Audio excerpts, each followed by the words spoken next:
What's up, guys? It has been with Ben's election predictions, and today we are going to look at the VP selection that Donald Trump is probably going to announce very, very shortly.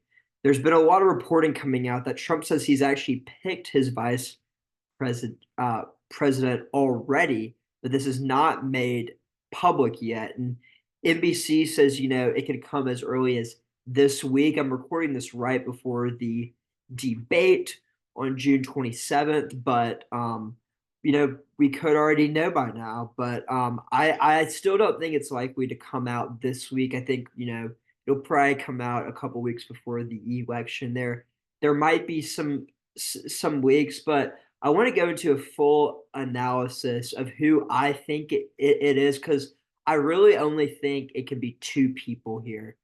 And there's obviously been a lot of speculation, a lot of maybe, fake news going around on Twitter. But yeah, let's just kind of dive right into it. So I I wanted to look at this article because I was reading over this article and I agreed with a lot of the points. So I really only think that, yeah, there are probably only three Republicans that I would say have a possibility of being chosen as likely VP picks. There was obviously a list, or maybe, even four or five. There was a list of seven candidates that were being vetted, and if we look at the betting odds, Vivek Ramaswamy and Glenn Youngkin were not on that list at all. So I think we can remove these candidates from consideration right there. There's been a lot of speculation, I know, on Twitter with different things that, Vivek Ramaswamy is going to be attending the debate, and Trump has said that, or it's been reported that the VP candidate is going to be there. There's obviously other candidates that are going to be there: Doug Burgum, Marco Rubio, others. So I don't think that means a lot. Same with Glenn Youngkin. He came out and announced that he's going to be campaigning with Donald Trump. Very publicly, something that he's never done before. I still don't think that means that he's going to be VP. He wasn't the one that's going to be vetted. So, just diving right into this article, I think that if I had to go in order of who I think is going to be picked, I think number one, Doug Burgum, number two, JD Vance, number three, Marco Rubio, and then probably number four, I would either say Ben Carson, Tim Scott might be tied in there too. Um, but I really think that the top two candidates, and this is reflected in the betting odds, is that it's probably going to be Doug Burgum or JD Vance. And I'll even go out on a limb here and say that uh, I think the most likely candidate is probably going to be Doug Burgum. And I would even put it at over 50% odds.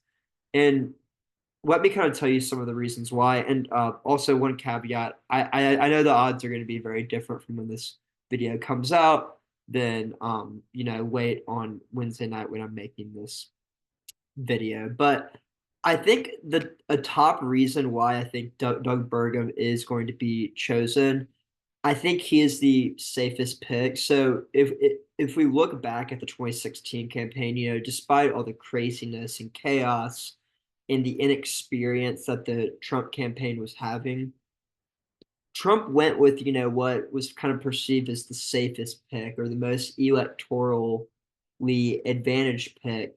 And someone who was also at the time, like Donald Trump and was loyal and was able to kind of, change his viewpoints on some things like free trade and others to join the out ticket. And when Donald Trump chose Mike Pence, I think Doug Burgum is a similar pick. He's perceived as a safe pick. He doesn't make any part of the Republican coalition angry. He doesn't anger the social conservatives. He doesn't anger the economic conservatives. He doesn't anger, any kind of demographic group in the base, man, woman. um, the MAGA base isn't going to be mad. And you can see, this is a clear endorsement from the Wall Street Journal editorial board, which is probably, more seen as the traditional country club, basically conservative. And, I think for a lot of the reasons that are laid out here, it makes sense. And I do agree that, Vance and Rubio probably do bring less to the ticket. I especially think this about Vance. He's a freshman senator. He's in the same lane as Trump, so there's no balance there. He's very populist, very MAGA, and you could argue being from Ohio, kind of being near the Rust Belt, he might be able to appeal some to those people. But in the 2022 midterms, he only won Ohio by 3 points, so he underperformed what Trump did while someone like Marco Rubio was able to overperform. So in my personal view, I think, Doug Burgum's probably the best pick for Trump, but I think the second best pick would be Marco Rubio. However, despite that, I do agree with what the betting odds are right now that Doug Burgum and JD Vance are probably the two most likely candidate. And if I had to price this, I'd probably price Doug Burgum at like 55 or 60, and then JD Vance at like 25 to 30. So what I would do is I would buy both of these candidates, and I think you have about an 80% chance plus to make money in this market when they're only, adding up to 60% chance. But the the reason why I think Doug Burgum's the most likely is like there's been a lot of reporting that Trump respects a lot of people that are independently wealthy who haven't spent their entire life in politics, and Doug Burgum fits this mold perfectly. He's around the same age as Trump. They can kind of relate to each other by doing very well in business. And Doug Burgum is someone who came into politics after having a successful business career. I think also just from a financial perspective too. I mean, I think Trump is now doing fine with his finances when before he was struggling a little bit more. But having that extra security blanket of having tens or maybe even hundreds of millions of extra dollars coming in if Burgum is the VP. And I also think that Burgum will be able to be a fundraising machine more so than people like Vance, or especially Vance and maybe Rubio could be as well. Um, and like I've said before, I don't think that the VP choice is going to matter that much. I think where it could matter is if Trump chose Vivek Ramaswamy. I could actually see this backfiring on him. While Vivek Ramaswamy is very popular with the base, I actually think he could turn off some of the swing voters, the more moderate voters, and I think that if you look at all these candidates, like, and I do agree with what the Wall Street Journal article said that like Glenn Youngkin objectively could be the best candidate in boosting Trump's election prospects. However, I'm not convinced that Glenn Youngkin really wants that, and I also think when you look at being loyal to Trump and being able to go on the stump and very clearly being able to defend Donald Trump. We haven't seen that as much from Glenn Youngkin, and we've seen that very clearly from Doug Burgum, J.D. Vance, and Marco Rubio that have all been on the VP shortlist. So, a lot of people think that you know, Doug Burgum came out of nowhere. Like he's not high profile enough. He, maybe he's a little bit older and it isn't a fighter. But I think some of the characteristics that other people are trying to judge a VP candidate on, they actually aren't important. I think someone who, yeah, and especially for Trump, someone who's able to fade into the background and maybe has more knowledge on a policy level to be able to balance maybe some of Trump's inexperience and having someone who's more of a calming presence to balance Trump I think helps. And I think Doug Burgum checks all those boxes and something that JD Vance, who has less experience and is a little bit more kind of a fighter, wouldn't actually balance the ticket as much. And just from the reporting that I've seen, that Trump really likes Doug Burgum as he's gotten to know him, and Doug Burgum doesn't have a huge past of insulting um, Donald Trump though, or earlier on in the campaign he did. Um, I think this makes Doug Burgum the most likely pick. And also, some more silly stuff that doesn't matter as much, but could have an impact. People said that Doug Burgum looks like George Washington. Trump is a very someone who cares about television, how people look on TV, how people are able to speak.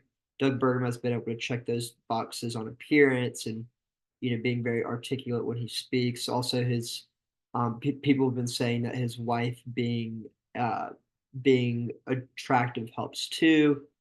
Um, JD Vance, while he's very good on TV and is probably very good looking, I just think he's so young and that it's just a little bit of a higher risk, and he just doesn't bring as much to the ticket there.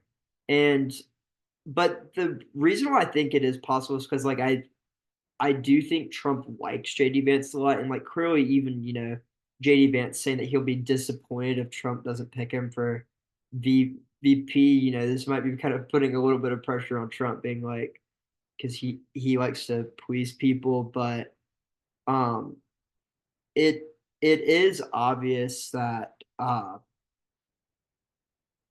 both Doug Burgum and JD Vance will want this job. It seems like Trump has already made his mind up. Unless something happens in the next 3 weeks where something comes out on a certain candidate, kind of like what happened to she isn't really even on here anymore, but Chrissy Nome really shot herself in the foot. I don't think that's going to happen.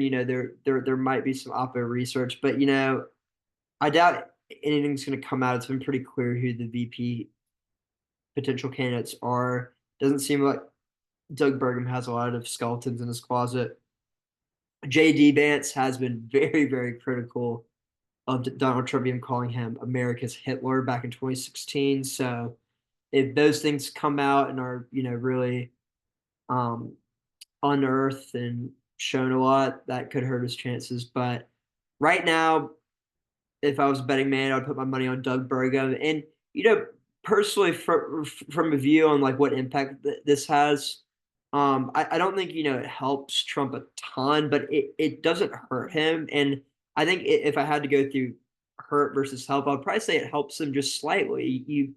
Um, I I think it's actually smart that Trump isn't using identity politics and picking a candidate just because they're a woman or they're non-white. I actually don't think this is going to hurt him with women or non-white voters because I think we've clearly seen that identity politics doesn't matter as much in the minds of voters, and people are going to be voting for Trump or Biden. This vice presidential stuff doesn't matter as much. So let me know what y'all think. And obviously, these odds are going to be very different, and there might be even more news stories. But just wanted to get this video out, and please let me know what y'all think, and like and subscribe and comment. Thank you guys for watching, and be on the lookout for more videos in the future. Thanks.